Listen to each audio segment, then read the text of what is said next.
CIET NCERT द्वारा प्रस्तुत है कक्षा 6 की भूगोल की पाठ्यपुस्तक पृथ्वी हमारा आवास। प्रस्तुत है इस पुस्तक का पाठ 4 मानचित्र, पृष्ठ 24 से पृष्ठ 30 तक। तो आइए अब सुनते हैं पाठ मानचित्र, पृष्ठ संख्या 24। आप पिछले अध्याय में ग्लोब के महत्व के बारे में पढ़ चुके हैं। ग्लोब में अध्ययन की कुछ सीमाएं होती हैं। जब हम पूरी पृथ्वी का अध्ययन करना चाहते हैं, तब ग्लोब हमारे लिए काफी उपयोगी साबित होता है। लेकिन जब हम पृथ्वी के केवल एक भाग, जैसे अपने देश, राज्यों, जिलों, शहरों तथा गांवों के बारे में अध्ययन करना चाहते हैं, तो यह हमारे लिए उतना उपयोगी साबित नहीं होता है। ऐसी स्थिति में हम मानचित्रों का उपयोग करते हैं। मानचित्र पृथ्वी की सतह या इसके एक भाग का पैमाने के माध्यम से चपटी सतह पर खींचा गया चित्र है। लेकिन एक गोलाकार सतह को पूरी तरह से चपटा करना असंभव है। मानचित्र हमारी विभिन्न जरूरतों के लिए आवश्यक हैं। कुछ मानचित्र एक छोटे क्षेत्र को एवं कुछ तथ्यों को दर्शाता है। दूसरे मानचित्र में एक बड़ी किताब की तरह तथ्य हो सकते हैं। जब बहुत से मानचित्रों को एक साथ रख दिया जाता है, तब एक एटलस बन जाता है। एटलस विभिन्न प्रकारों तथा अलग अलग पैमाने से खींची गई मापों पर आधारित होता है। मानचित्रों से एक ग्लोब की अपेक्षा हमें ज्यादा जानकारी प्राप्त होती है। मानचित्र विभिन्न प्रकार के होते हैं, जिनमें से कुछ को आगे वर्णित किया गया है। भौतिक मानचित्र पृथ्वी की प्राकृतिक आकृतियों जैसे पर्वतों, पठारों, मैदानों, नदियों, महासागरों इत्यादि को दर्शाने वाले मानचित्रों को भौतिक या उच्चावच मानचित्र कहा जाता है। राजनीतिक मानचित्र राज्यों, नगरों, शहरों तथा गांवों और विश्व के विभिन्न देशों व राज्यों तथा उनकी सीमाओं को दर्शाने वाले मानचित्र को राजनीतिक मानचित्र कहा जाता है। आओ कुछ करके सीखें। एक रबड़ की पुरानी गेंद लें एवं उस पर कोई रेखा चित्र बनाएं। आप उस पर उत्तर एवं दक्षिण ध्रुव को भी चिन्हित कर सकते हैं। अब चाकू से इस गेंद को काटें तथा उसे चपटा करने की कोशिश करें। देखें कि किस प्रकार रेखा चित्र का रूप बिगड़ जाता है। पृष्ठ संख्या 25। थीमैटिक मानचित्र कुछ मानचित्र विशेष जानकारियां प्रदान करते हैं, जैसे सड़क मानचित्र, वर्षा मानचित्र, वन तथा उद्योगों आदि के वितरण दर्शाने वाले मानचित्र इत्यादि। इस प्रकार के मानचित्र को थीमैटिक मानचित्र कहा जाता है। इन मानचित्रों में दी गई सूचना के आधार पर उसका उचित नामकरण किया जाता है। मानचित्र के 3 घटक हैं: दूरी, दिशा और प्रतीक। दूरी मानचित्र एक आरेखण होता है जो कि पूरे विश्व या उसके एक भाग को छोटा कर कागज के एक पन्ने पर दर्शाता है। या यह कह सकते हैं कि मानचित्र छोटे पैमाने पर खींचे जाते हैं, लेकिन इसे इतनी सावधानी से छोटा किया जाता है ताकि स्थानों के बीच की दूरी वास्तविक रहे। यह तभी संभव हो सकता है जब कागज पर एक छोटी दूरी स्थल की बड़ी दूरी को व्यक्त करती हो। इसलिए इस उद्देश्य के लिए एक पैमाना चुना जाता है। पैमाना स्थल पर वास्तविक दूरी तथा मानचित्र पर दिखाई गई दूरी के बीच का अनुपात होता है। उदाहरण के लिए, आपके विद्यालय एवं आपके घर के बीच की दूरी 10 किलोमीटर है, जिसे मानचित्र पर 2 सेंटीमीटर की दूरी से व्यक्त किया गया है। इसका अभिप्राय है कि मानचित्र का 1 सेंटीमीटर स्थल के 5 किलोमीटर को दर्शाएगा। आपके रेखाचित्र का पैमाना होगा 1 सेंटीमीटर बराबर 5 किलोमीटर। इस प्रकार पैमाना किसी भी मानचित्र के लिए बहुत महत्वपूर्ण होता है। अगर आपको पैमाने की जानकारी है तो आप मानचित्र पर दिए गए किसी भी दो स्थानों के बीच की दूरी का पता लगा सकते हैं। जब बड़े क्षेत्रफल वाले भागों जैसे महाद्वीपों या देशों को कागज पर दिखाना होता है, तब हम लोग छोटे पैमाने का उपयोग करते हैं। उदाहरण के लिए, मानचित्र पर 5 सेंटीमीटर स्थल के 500 किलोमीटर को दर्शाता है। इसको छोटे पैमाने वाला मानचित्र कहते हैं। जब एक छोटे क्षेत्रफल वाले भाग जैसे आपके गांव या शहर को कागज पर दिखाना होता है, तब हम बड़े पैमाने का उपयोग करते हैं। जैसे स्थल पर 500 मीटर की दूरी को मानचित्र पर 5 सेंटीमीटर से दर्शाया जाता है। इस प्रकार के मानचित्र को बड़े पैमाने वाला मानचित्र कहते हैं। बड़े पैमाने वाले मानचित्र छोटे पैमाने वाले मानचित्र की अपेक्षा अधिक जानकारी प्रदान करते हैं। आओ कुछ करके सीखें। चित्र 4.1 को देखिए। वहां एक पैमाना बना है। इसका उपयोग स्थानों के बीच की दूरी मापने में किया जा सकता है। उदाहरण के लिए, एक कुआं एवं वृक्ष के बीच की दूरी 5 सेंटीमीटर है। इसका मतलब होता है कि वास्तविक दूरी 50 मीटर है।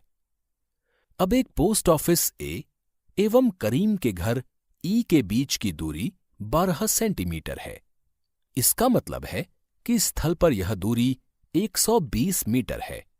लेकिन आप एक पक्षी की तरह उड़कर सीधे ई से ए पर नहीं जा सकते। आपको सड़क पर चलना होगा।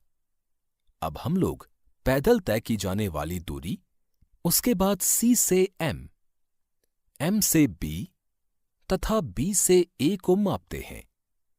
सभी दूरियों को जोड़ दें।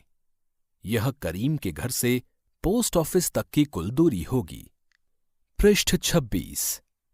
इस पृष्ठ पर चित्र 4.1 दिखाया गया है, जिसमें एक गांव का मानचित्र है। इस चित्र में एक तरफ पोस्ट ऑफिस है, जिसको कि मानचित्र में एक विशेष रंग से दिखाया गया है। साथ ही उस पर सांकेतिक रूप से पीओ लिख दिया गया है। इसी प्रकार दुकानों वाले क्षेत्र को अलग रंग से दर्शाया गया है। इसी प्रकार मानचित्र में सामुदायिक केंद्र को पीले रंग से दर्शा दिया गया है तथा खेल के मैदान में हल्की घास दिखाकर दर्शा दिया गया है। चित्र में कुएं को एक काले बिंदु से दर्शाया गया है, वहीं विद्यालय को एक अलग रंग से। इसी प्रकार विकास के घर को अलग रंग से, शीला के घर को अलग रंग से, करीम के घर को अलग रंग से दर्शाया गया है। साथ ही इन सब के बीच में जाने वाले रास्तों को भी दर्शाया गया है। मानचित्र में सबसे नीचे पैमाने को दर्शाया गया है। इस मानचित्र का पैमाना है 1 सेंटीमीटर बराबर 10 मीटर। दिशा। अधिकतर मानचित्रों में ऊपर दाहिनी तरफ तीर का निशान बना होता है, जिसके ऊपर अक्षर उ लिखा होता है। यह तीर का निशान उत्तर दिशा को दर्शाता है।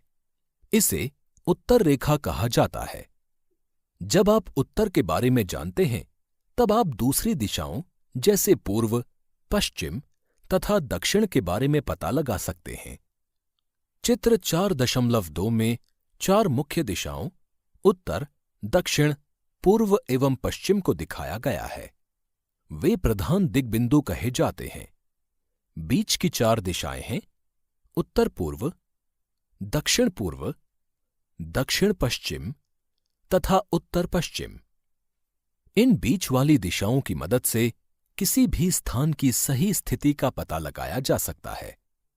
चित्र 4.1 से आगे दी गई दिशाओं का पता लगाइए। पहला, विकास के घर से सामुदायिक केंद्र तथा खेल के मैदान की दिशा।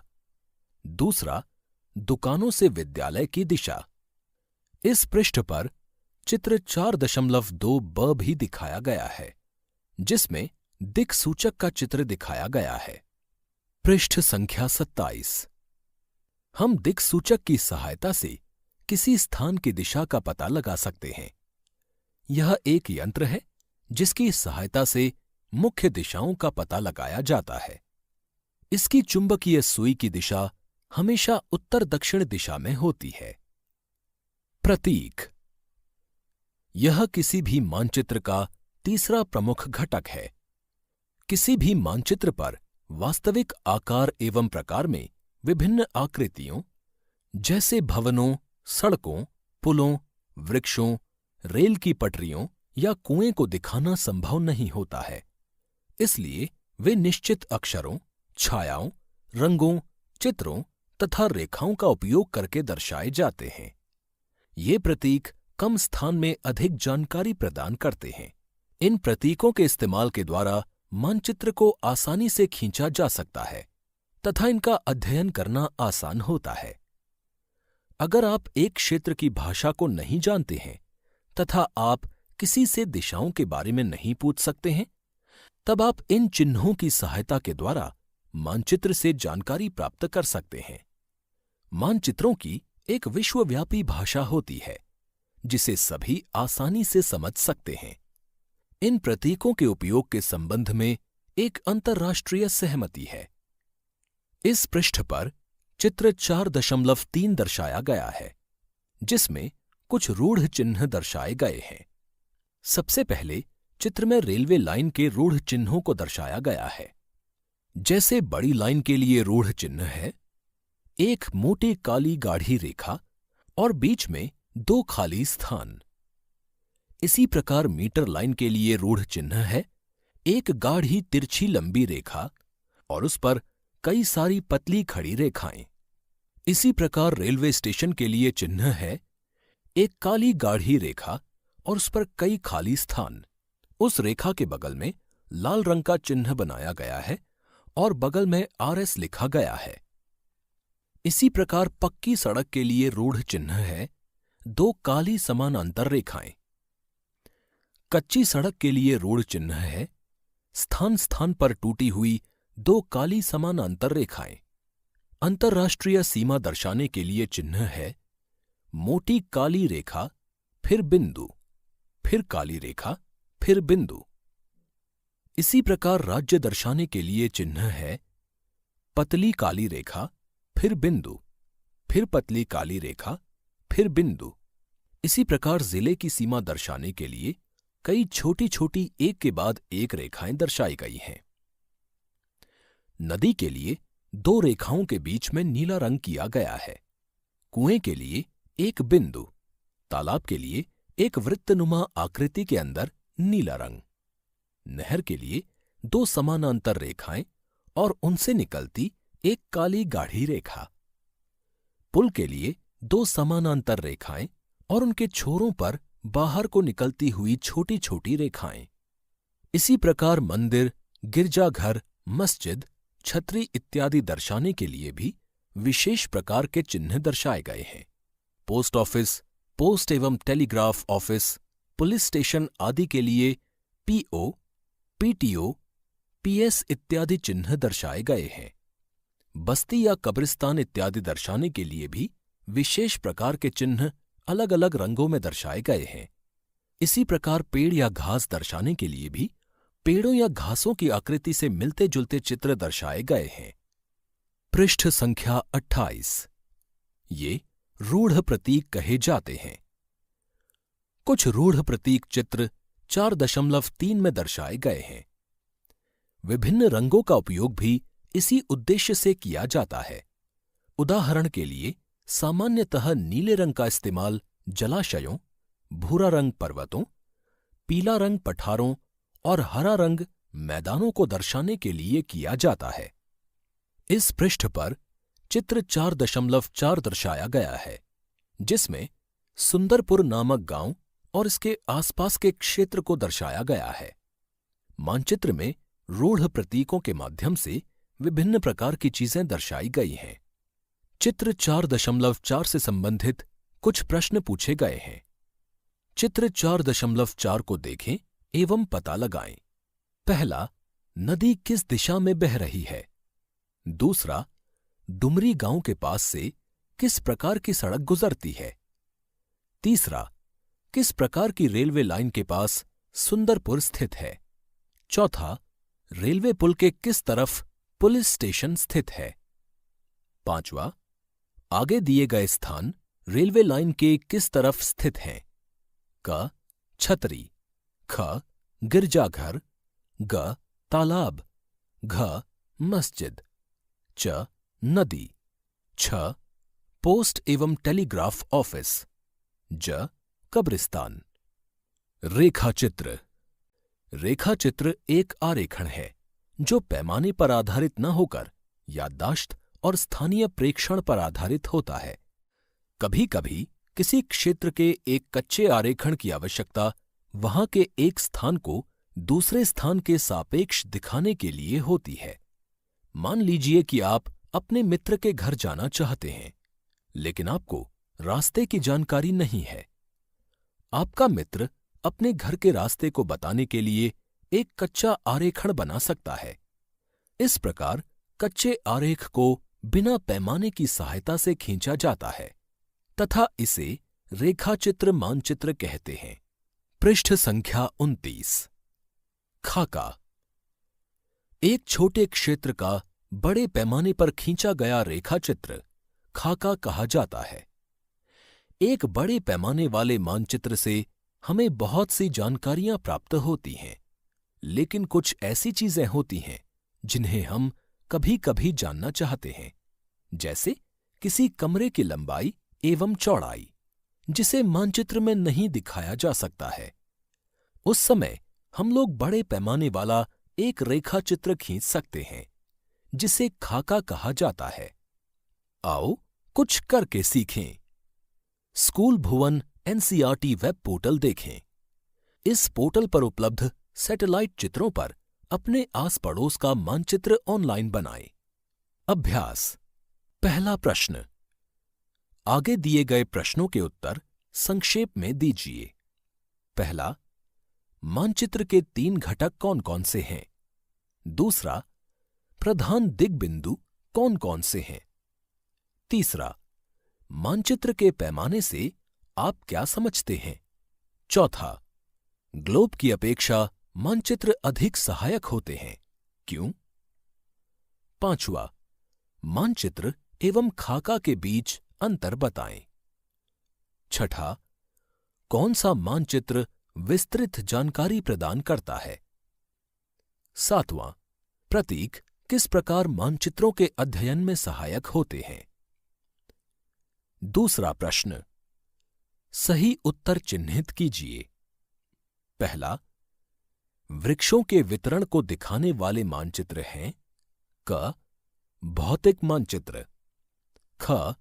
थीमेटिक मानचित्र, ग. राजनीतिक मानचित्र। दूसरा, नीले रंग का इस्तेमाल किसे दिखाने में किया जाता है? क. जलाशयों, ख. पर्वतों, ग. मैदानों। तीसरा, दिक्सूचक का उपयोग किया जाता है क. प्रतीकों को दिखाने के लिए, ख. मुख्य दिशा का पता लगाने के लिए, ग. दूरी मापने के लिए। चौथा, पैमाना आवश्यक है क. मानचित्र के लिए, ख. रेखाचित्र के लिए, ग. प्रतीकों के लिए। पृष्ठ संख्या 30। आओ कुछ करें। पहला, अपनी कक्षा के कमरे का रेखाचित्र खींचें तथा उस कमरे में रखे सामान जैसे शिक्षक की मेज, ब्लैकबोर्ड, डेस्क, दरवाजा तथा खिड़कियों को दिखाएं। दूसरा, अपने स्कूल का एक रेखाचित्र खींचें एवं निम्नलिखित को दर्शाएं। अ. प्रधानाध्यापक का कमरा, ब. अपने वर्ग का कमरा, स. खेल का मैदान, द. पुस्तकालय, य. कुछ बड़े पेड़, र. पीने के पानी का स्थल। आओ खेलें। पहला, एक मनोरंजन पार्क का रेखाचित्र खींचें जहां आप बहुत से मनोरंजक क्रियाकलापों को कर सकते हैं। उदाहरण के लिए झूला, स्लाइड, झूमा झूमी, चक्र, नौका विहार, तैरना, हास्यजनक दर्पण में देखना आदि, अथवा अपने मन के अनुसार दूसरी चीजें। इसी के साथ 8 पाठों की इस पुस्तक का चौथा पाठ यहाँ